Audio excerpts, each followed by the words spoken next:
How we doing, Morris? And hello, everybody. We're just wearing our little Trend Stealth mask here, and we want to welcome you to this virtual symposium. It's a new thing for all of us. I'm here with Morris Schlesinger, good friend. We go way back with Mike from Klingspor Woodworking Shop, and of course Jamie here with Trend.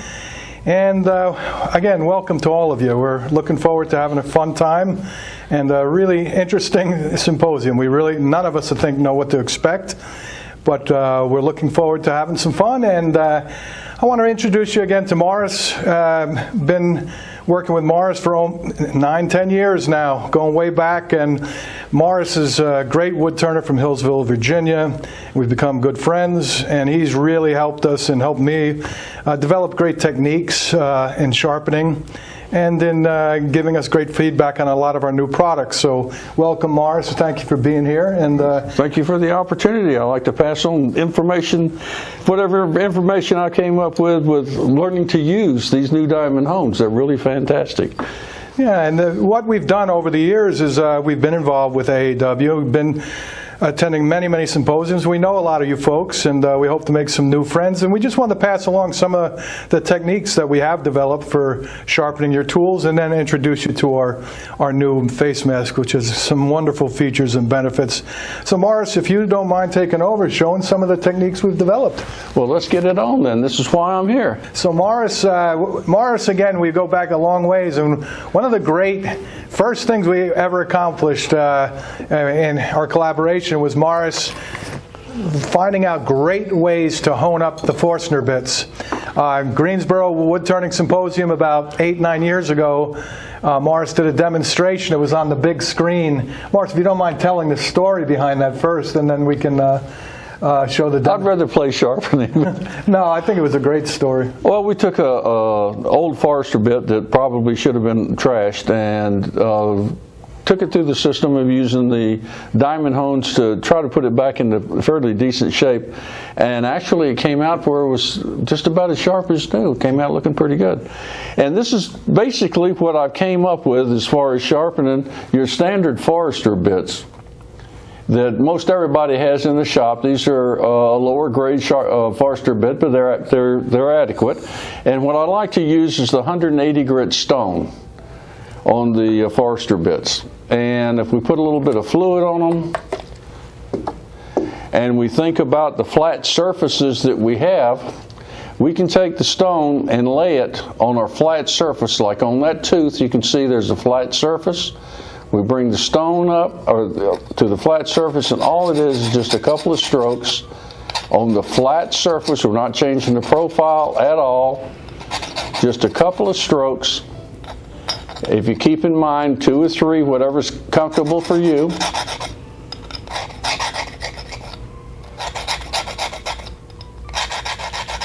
And that's generally all that it takes. Now the prime cutting surface are right here. To sharpen that, we have another flat. All we have to do is lay the stone flat against it. And once we're flat, you can feel it. Once it comes flat, we can just maintain that very little to no pressure. All we're trying to do is maintain contact. We'll do the same thing on the other side and just find the flat. You can feel right when it comes to the point. And you can see on the other side just as we touched it. Now the other type of Forstner bit are these that have a wavy or a curved and convex rim chip breaker. Yeah. Okay. Now either the smallest taper or the middle-sized taper will work equally well. What we're trying to do is come right across and touch both surfaces, the cutting surface and the base down here. We just want to be able to make contact with both of those. Once we do, it's just a real light movement. And you can see at the top and the bottom where it's just been touching, there's a little bit of a line there.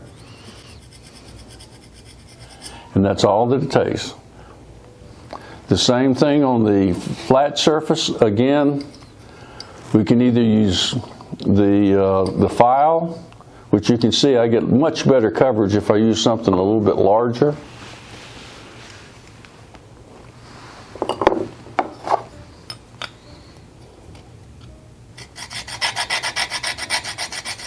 Same system. Flip it around.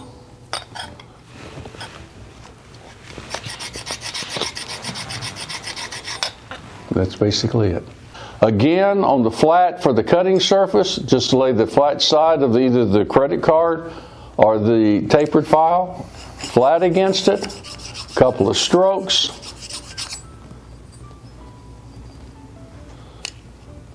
Again, and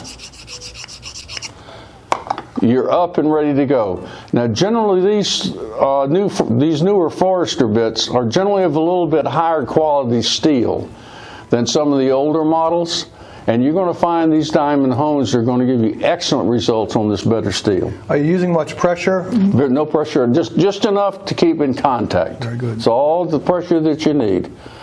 There are some Forester bits out there that I've ran across lately that are carbide tipped. All right. Now, I've tried these out. They work very well. And the way that we're going to sharpen them is quite similar. What I'll take to start with is the credit card stone. And you'll find that either the small tapered files or the credit card stone are going to work. One of the two of them are going to work really well for you. Everyone has a touch, and you have to find the one that's going to work best for you. But with the carbide, with the main cutters, we do the same thing. We're finding the flat. Watch the carbide show up. That's awesome. I'm using a finer stone on the carbide than I use on the steel. When you see the carbide coming off. And what we're trying to do is maintain that flat. Now, when I'm getting up here on the chip breakers, this is a little, it will work, but it's a little awkward for me. So what I do is I go to something smaller that will work a little bit better for me. And a little more lapping fluid. It just takes a touch, but it does such a good job that it makes things work just so much better. But again, we're just coming up and finding the flat.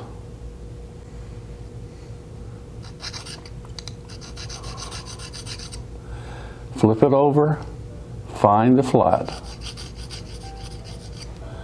Come to the other side and find the flat.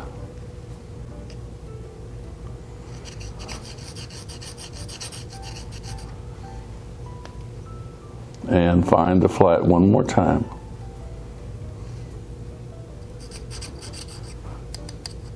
But if you notice, I'm moving the stone, I'm not moving the bit. And you can see the amount of carbide that's coming off just with a few strokes. Okay? All right, just to give you an idea of the amount of material we took off with just off the carbide, and you saw the few strokes that it took, just clean it off on a white piece of paper. And you can see the amount of material that came off. Now, we all know in sharpening, to get a sharp edge and bring those two planes together to where they're at the proper angle to do the job that you wanted to do, material has to be removed. What we want to do is remove the least amount of material to get the sharpest product we have. This is the only way that I know of that it can get there.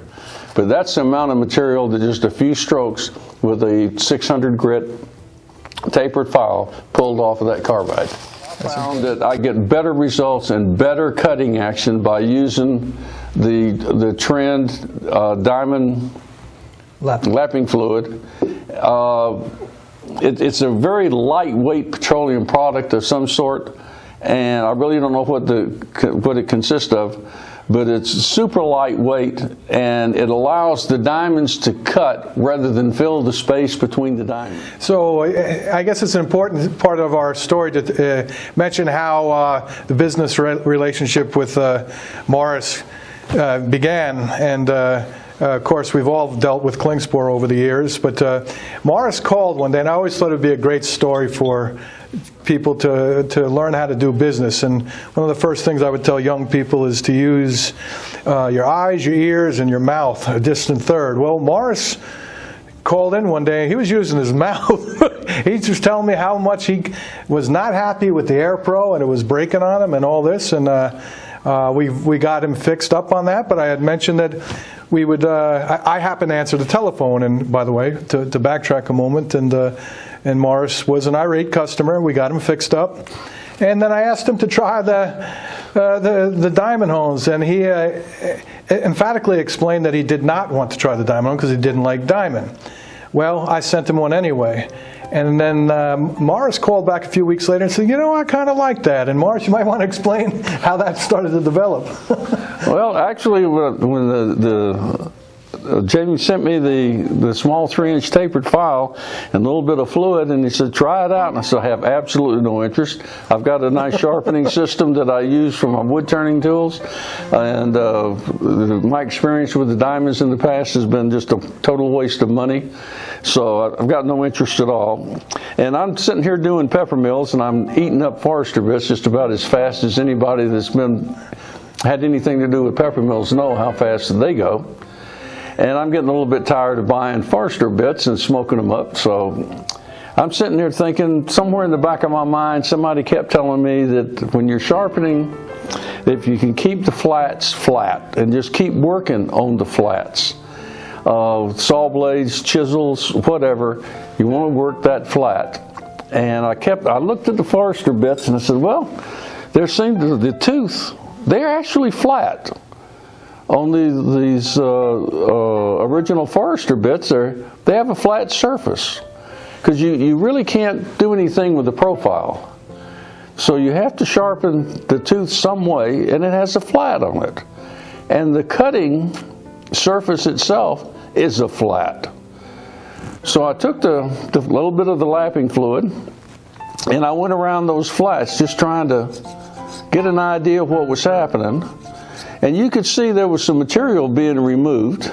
And I said, well, I just wonder what's going to happen when I put this thing, it's all blue, you know, it's smoked up pretty bad. And I said, I'm just wondering what this thing will actually do. This was before I got into the beer that afternoon.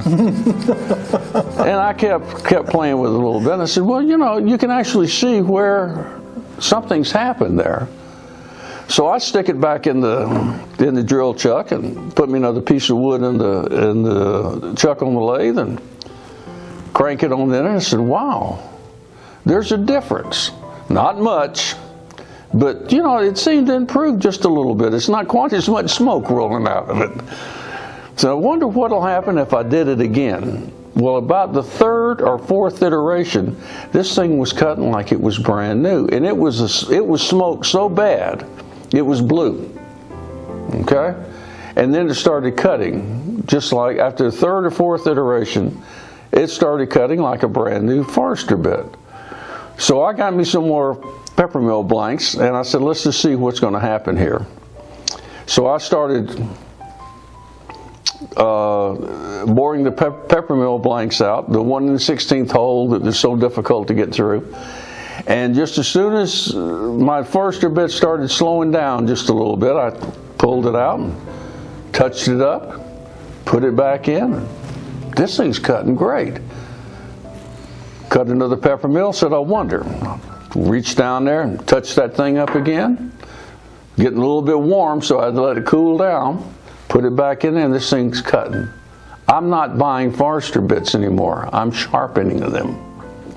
That's the job that little thing will do with your Forester bits. And that's the mini taper file, the 3-inch mini taper with a flat and a half round. And it's all because of my Air Pro.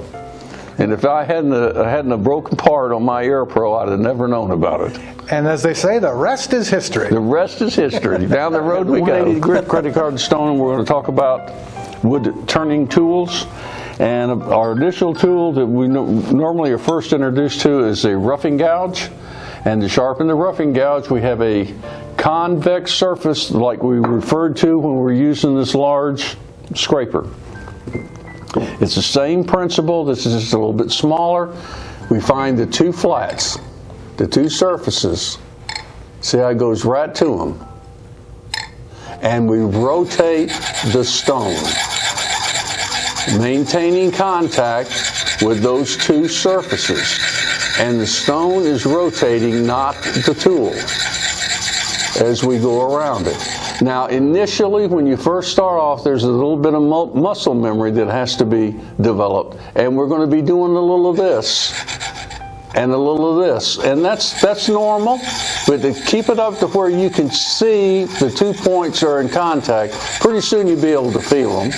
And it just rotated around. And I believe you can see where the two surfaces have been touching.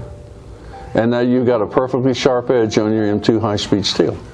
And Morris, would it be fair to say that this doesn't replace the grinder, but there's a synergy between the grinder and the diamond? And what it's doing is it's complementing. When you go to the grinder, most people are grinding for maintaining sharpness between 100 and 120, or between an 80 and 120 grit wheel on the grinder. Every time you go to the grinder, you see the sparks fly. In other words, we're shortening the tool. As we're shortening the tool, we're putting money in somebody else's pocket. What we want to do is get the most we can out of the material that we have. So I profile the tool with the grinder. Then I take the diamond hone between sharpenings on the grinder and profiling, and I use the diamond hone to bring the edge back. Now, if you're doing a bunch of spindle work, you're taking the flats down, you're making it round, fine. You're doing a series, you go through a series, you feel it starting to drag just a tad. Once it starts dragging, stop, touch it up. Takes 10-15 seconds and you're back to running. But you didn't see any sparks flying. Yeah. You didn't shorten the tool up. You remove material. You can see the material, the real dark gray. You can see the material that's came off. And this tool that Morris is using for the roughing tools is a double-sided stone. It's a 180-300 grit. And the 180 is basically what we call the grinder that you don't have to plug in. It's very, very aggressive, and there's a story behind that will tell you for the day. That's the material that we took off just in a matter of seconds. You just flip that over to show it's two stones in one, Morris. I'm sorry? Would you mind flipping it over to show? Oh, there's the 180 on the 180 side, yeah, which I use on primarily everything I turn with as far as the basic wood turning tools go. The exception will be the skew, and at that point I generally go to the 300. Very good. Okay. Thank you. But almost everything else is the 180.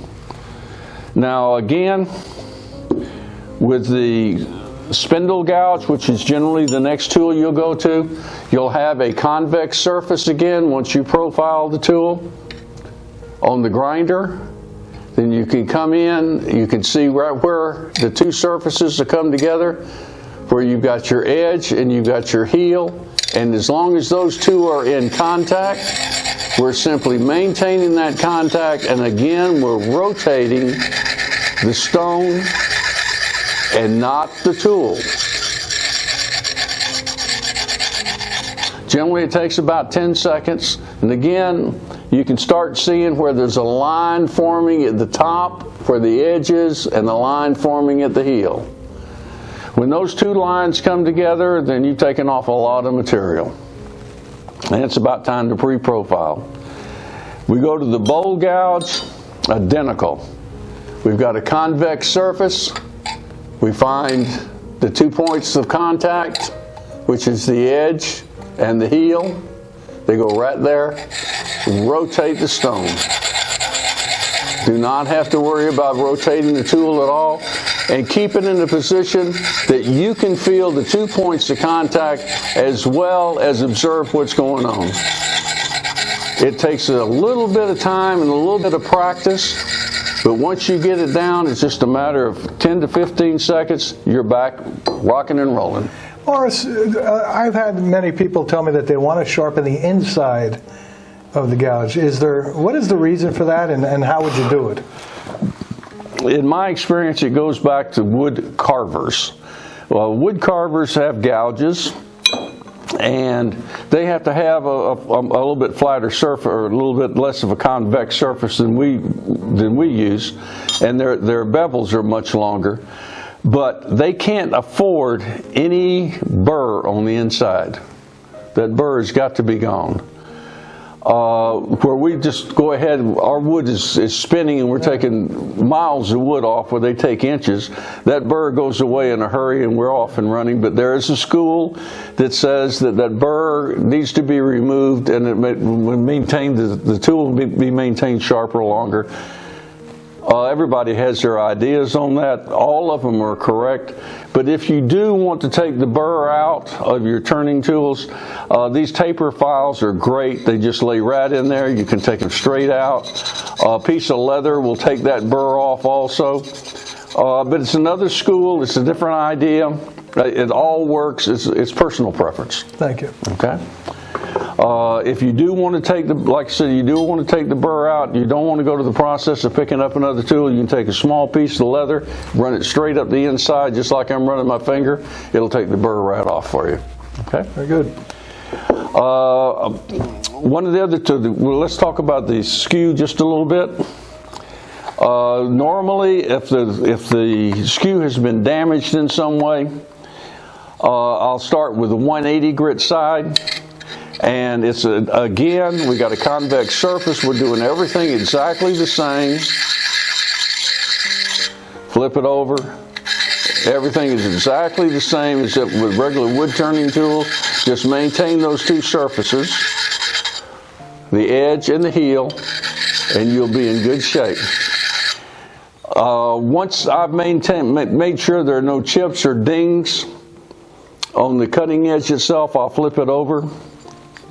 Use the 300 grit side to get a cutting edge that if you really like to show off your manhood, you can show shaving your arms with this thing.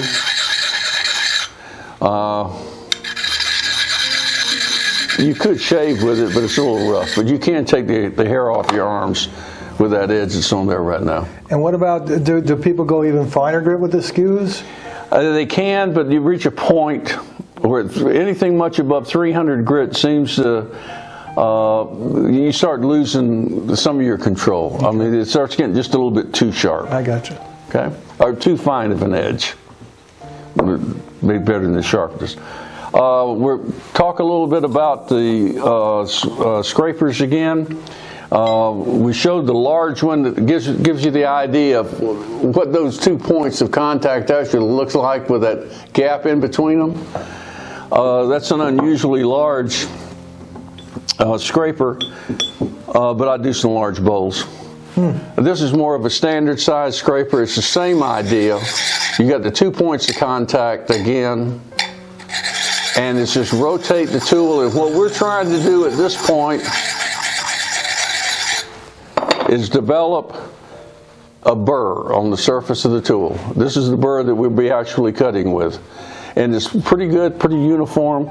Now, what's important with the scraper is before we go to put the new burr on, the burr is a wire edge, and as we're using it, it wears down and breaks off. And what we want to do before we put a new one on is make sure the old one is completely gone. We're dealing with flat surfaces again, aren't we? Doesn't that make it simple to take that thing down to where it's absolutely nothing? About as simple as it can be. So we know we have a flat surface. Now what we want to do is raise the burr. And again, the only thing we're doing is touching those two surfaces, the cutting edge and the heel, and rotating the tool.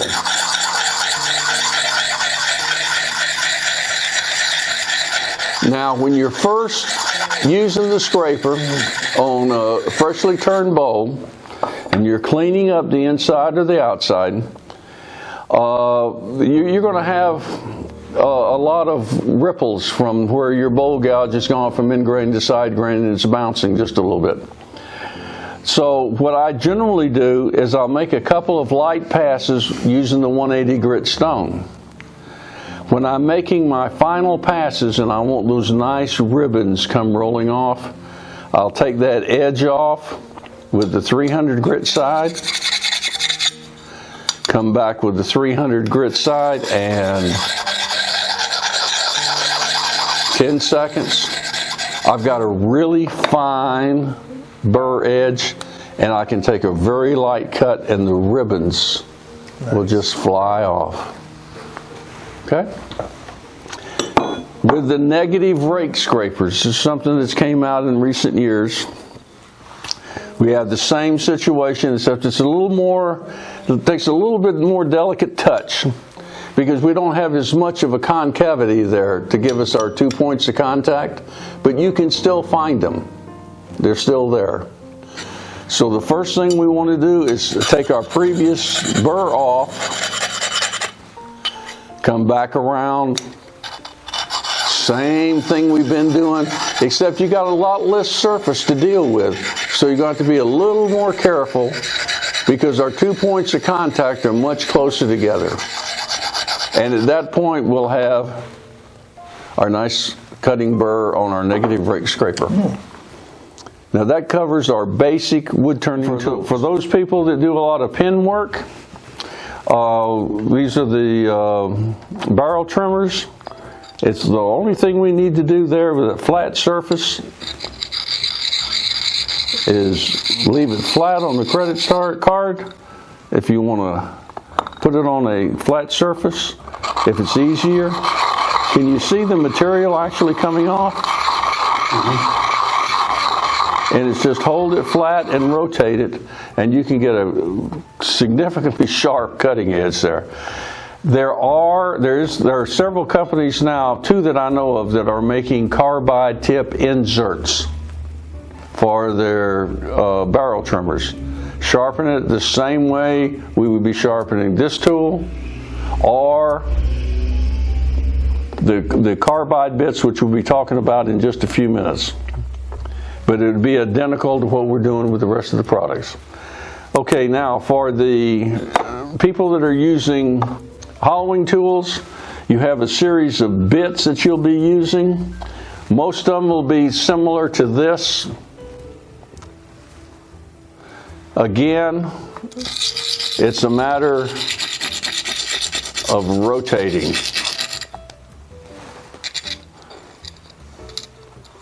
Keep your 2 points of contact and rotating the stone. Now there are different designs and what have you. Most of the cutter tips are about 3/16 inserts. And that's basically all we're doing is the same thing we were doing before. Heel and the cutting edge and rotating the tool.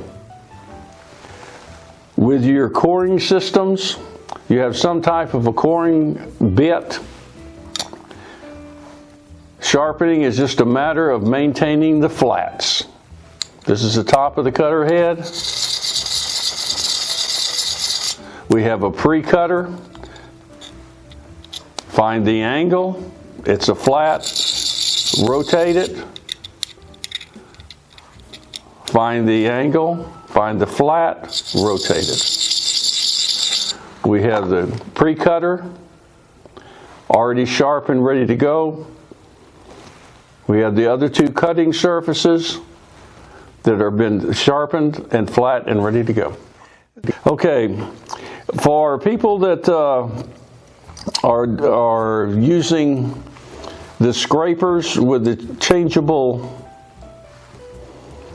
inserts, they work very well, particularly on the inside of bowls or inside of some of the hollow forms. If you want to, you can get one of these little holders or make one. It's much easier if this is out of the cutting surface or out of the holder itself that you use for holding the tool while you're in a vase or an urn. But the only thing we're doing is replicating what we did with the standard scrapers or the cutting tools. We're finding the two surfaces and rotating them, rotating the stone. And what we're doing is raising that burr back up. And all we have to do is rotate this, lock it back down, and continue going around. That's all it is. The reason that I use this is some of the cutter heads for your scrapers are much smaller, and they're extremely difficult to hold and use the hones at the same time. So here you can use one of those little holders. Here we can actually do it, but you can see how awkward it is to hold something that small.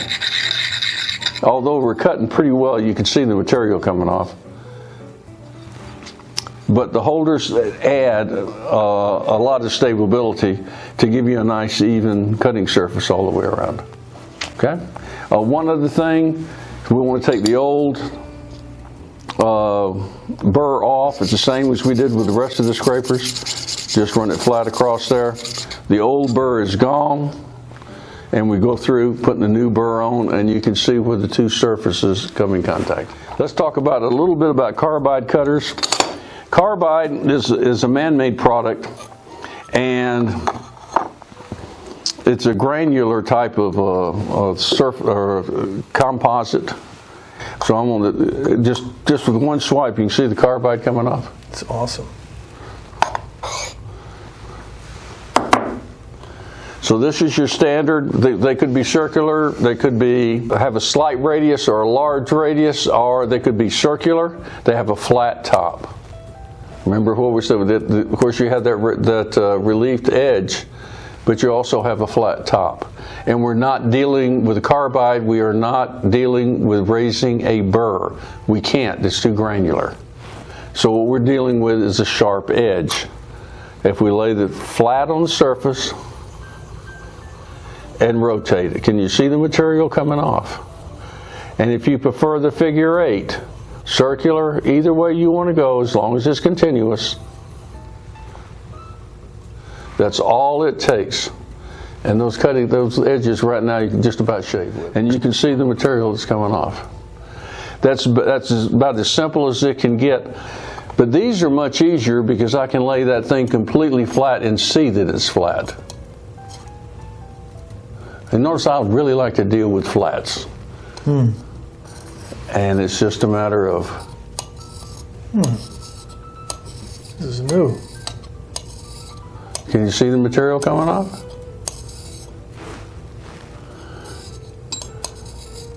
Now there's a certain point that's reached. You know as well as I do that this isn't the perfect way to do this. I can actually hold this in the lathe and turn the lathe speed down to almost nothing, and then bring the credit card up to it. And that works extremely well. And that probably will let it last a little longer, because doing it this way, you know eventually it's going to get a little bit out of round. But if you take this and mount it in the lathe, turn your lathe speed down to just where it's barely rotating, then take the credit card, bring it up to where it's just touching, just like we were doing before, where we're finding the flat, and just let it ride on there very gently, then she'll sharpen it right up for you. You can see where we've got some swarf, or the metal from the tools that we've been sharpening, is starting to build up on the credit card. And what we need to do is remove that, so that we only have diamonds that we're dealing with, and we're not rubbing back and forth across the metal. So we need to clean it. Well, the primary cleaning medium is the erasers, the cleaning blocks. Right. Okay. But I've found using the cleaner. Now we got to be careful that we don't use water. I should have mentioned this earlier. We definitely never, ever, ever, ever want to use water on the Trend diamonds. Now, this tool cleaner that Trend has came out with, it breaks any of the gunk down that's on your tools, but it's also a lubricant, and it's also a product that repels water. Okay?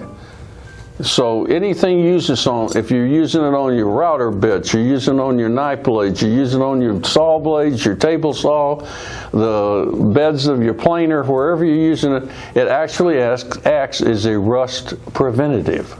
Okay? So if it's going to do that good of a job of cleaning on other tools, I wonder what it'll do.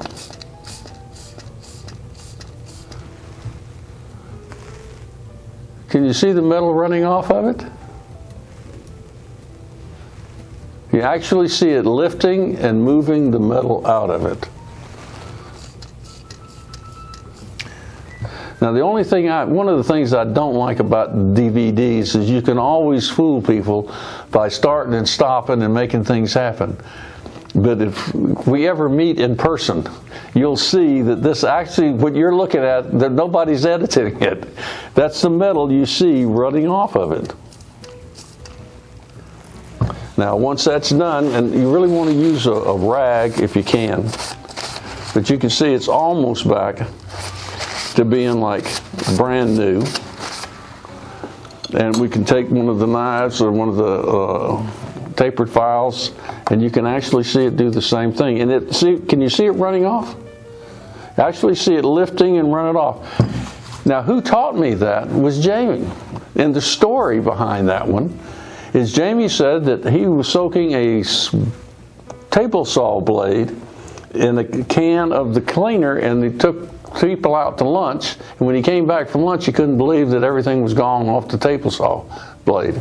All the resin came off. And the beauty of it is, as well, is not only is it massively effective, it is not caustic, it is not nasty, and it doesn't eat away at things. It breaks the molecular bond and lifts it, and it's clean. So it's a win-win. It's environmentally sound, and it works better. But you can see it actually lift the metal. Now, once it's clean and dry, or cleaned and dry, then all we have to do to make sure that we've got everything out of it is take the little eraser, and you can see where it removes whatever's left. Now, it's a lot easier taking a thin coat off than taking all the rest of that gunk off. Just a little background on the 180 that I find that fills most of my needs. Way back when I first started using these diamond hones and was really impressed with them and trying to do everything I could with them, the only 180 that we had, 180-220, was the bench stone.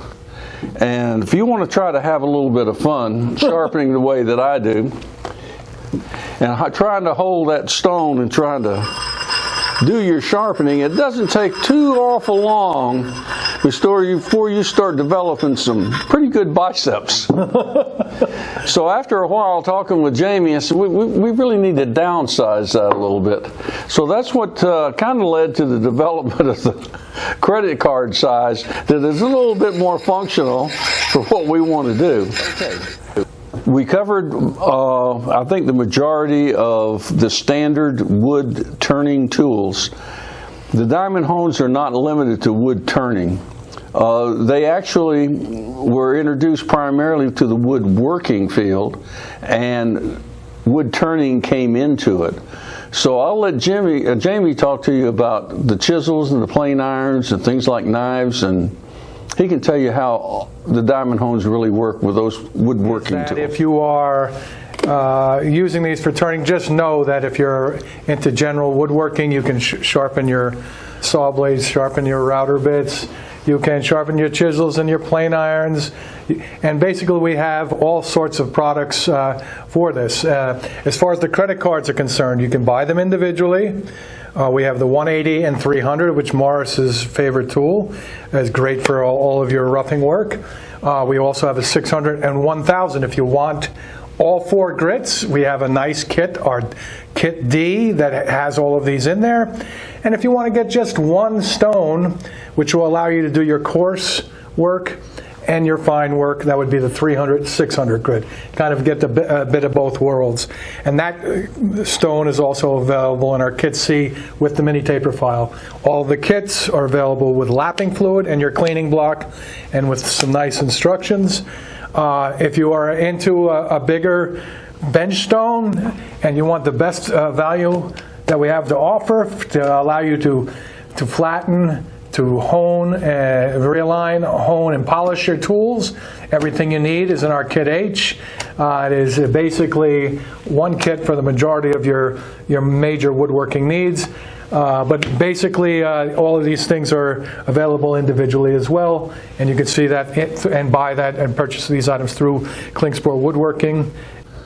Okay, I'd like to talk to you just for a minute about the Trend Stealth Air Mask. I've been using one of these since they first came out, and to tell you a little story about them, I was in the shop doing a little bit of sanding. I had a bunch of maple bowls that I had to get out, and of course I do mostly power sanding. And once I get into it, that's what I do. I just zone out and I'm working. Well, I just happened to look up and the whole shop is full of dust. And I said, well, the only thing that could be is, the dust collector is pretty well clogged up. So shut the dust collector down, opened the doors, blew everything out, cleaned the dust collector up real good, cleaned all the bags out, which takes about an hour, hour and a half, hooked everything back up, cranked it up, and going through my final hour of the day of sanding, and I looked up, and after about an hour, and the shop is full of dust again. And I said, well, I must have a defective dust collector. In the meantime, the wife comes down and says it's getting ready for time for dinner, and she just starts laughing, and she says my whole face is white except where the mask was at. So I said, well, let's look at the dust collector again. And sure enough, it was completely clogged up. This sandpaper that Klingspor has is just, you have to try it to believe it. So needless to say, I needed to get me a bigger dust collector, which I've done. But in the meantime, I decided to see exactly what these filters would look like after that little incident occurred. And when I checked the filters, they were pretty close to white. All the way out around the outside of them. You couldn't see the writing on them at all. And I said, wow, how much of that stuff have I breathed? And once I popped one of the filters out, absolutely nothing behind it. The back of the filters were just as white as when they were brand new. All you have to do is slide it right back in. And what was amazing was absolutely nothing behind the filter, nothing behind the mask, and I've got a white caking all over my face. So the wife thought that was kind of cute. But you reassemble everything.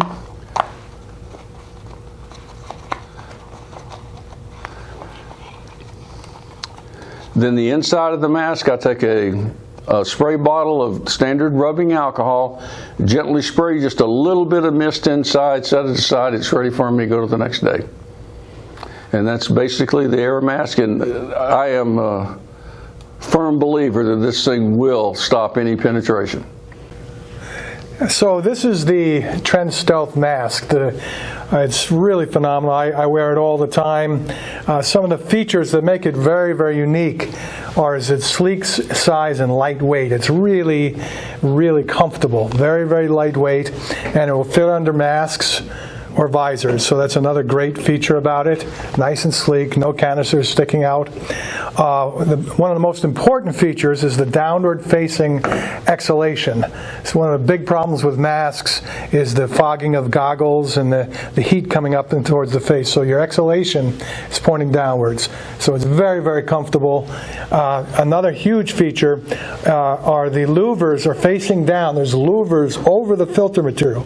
So as Morris will explain, he's got some testimonials of how he's been in the dust clouds, and the particulates have a very difficult time being able to penetrate to the filter media itself in the first place. The filter media itself gets 99.999%, up to 99.99% of all particulates down to 0.3 microns, and that includes bacteria and viruses, which, as we all know, is an important feature today. So it gets fumes and bacteria, viruses as well. The face mold, it molds to the face, and it's non-latex, so it does not irritate. It's very, very comfortable. This is a product that can be easily worn 8 hours plus a day. So the other major thing is a lot of, you can say 99.99%, but if it doesn't seal, what does it matter, because things can leak. So this is a combination of industry best filtration, but also minimal inward leakage. So it doesn't leak, excellent filtration, very comfortable, downward facing exhalation. It's a product that is just truly phenomenal. Most folks with talent put this on by clipping behind their head. Being a grunt, I'm going to do it this way. I put that behind my neck, bring it up here, and you can run in this thing. You can breathe, you can exert yourself, it doesn't matter. This is a phenomenal mask, ideal for the wood turner. And look for our new products coming out. We'll be having add-ons to this mask and new masks coming out. So air filtration is a big thing with Trend. They are available through Klingspor with specials during the Wood Turning Symposium, and we thank you. So we thank all of you. Wood turning is just this very special art that you all practice, and we appreciate being part of AAW. We appreciate greatly being part of this first virtual symposium. So happy to be with Morris, a good friend, and a mentor of mine. And of course, we appreciate you supporting Klingspor Woodworking. Thank you, everybody. Be safe out there, and hope to see you all soon. Thank you so very much. It's been good. Let's go home.